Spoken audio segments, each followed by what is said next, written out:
C'est une routine pour Francesca.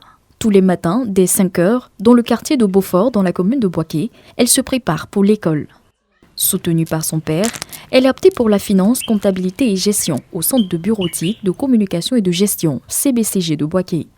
L'enseignement technique a été son choix après l'obtention d'un bac D. J'ai choisi le CBCG parce qu'il y a beaucoup de débouchés, notamment dans d'autres universités. Lorsqu'on a le BTS, on peut continuer à avoir des bourses dans d'autres pays, la France, aux États-Unis. Un choix qu'a également opéré Yeboah, entré par voie de concours au CBCG.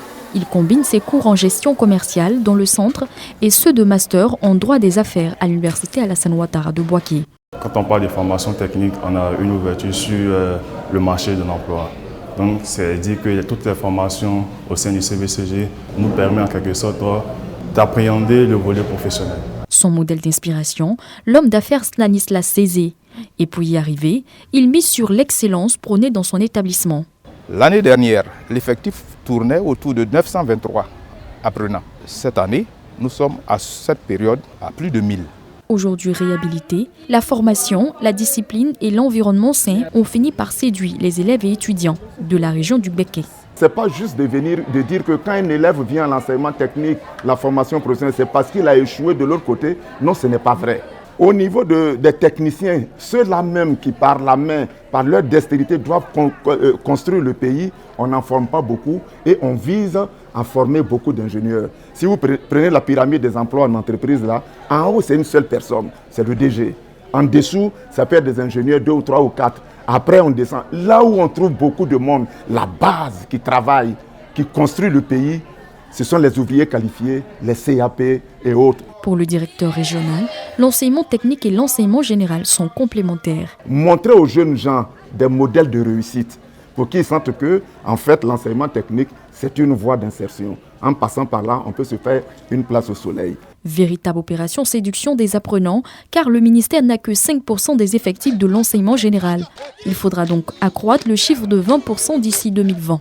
Structure rénovée à Abidjan, tout comme à l'intérieur du pays, programme adapté à des formateurs eux-mêmes formés, l'affaire est en marche. En termes de statistiques, on nous parle d'une population qui va de 4 à 6 millions de personnes qui sont en quête d'insertion professionnelle. Le rôle du ministère dans ce cadre-là, c'est d'apporter une formation qualifiante de courte durée à visée d'insertion professionnelle. Repenser, révaloriser l'enseignement technique, c'est la mission de celui qui a aussi façonné les écoles d'excellence comme l'INPHB de Yamoussoukro. Nous l'avons rencontré à son bureau pour comprendre la politique du gouvernement. La stratégie de conquête du ministre Kofi Nguessan est bien tracée. Primo, les apprenants issus de son secteur d'enseignement doivent pouvoir trouver du travail et donc ne plus alimenter le stock des personnes en quête d'emploi. Nous aurons à avoir un programme de formation de formateurs, à mettre les enseignants en confiance. Et puis, cela ne peut pas se faire sans les partenaires. Nous sommes en train de rechercher pour tous les lycées professionnels et lycées techniques des partenaires nationaux et des partenaires internationaux. Qu'est-ce que ça dit? Un jeune qui va rentrer dans notre dispositif et qui va avoir un diplôme, quelle mobilité pourrons-nous lui proposer?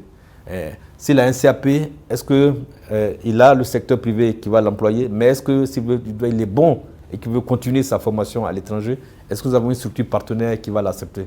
Secondo, l'école de la deuxième chance viendra former les jeunes diplômés, déscolarisés et non scolarisés au métier. Je crois que c'est comment transformer certains diplômés sans emploi en entrepreneurs de haut niveau. Je crois qu'ici aussi, il va y avoir des cours d'entrepreneuriat. Comment constituer son entreprise, comment créer. Donc ici, dans ce secteur, on aura besoin de créativité, d'innovation pour que les jeunes puissent être attirés. Mais je pense que si nous réussissons ici, on va sortir pas mal de jeunes de l'oisiveté et donner plus d'espérance comme le souhaite le président de la République.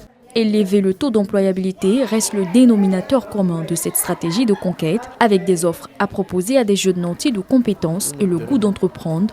L'espoir est permis.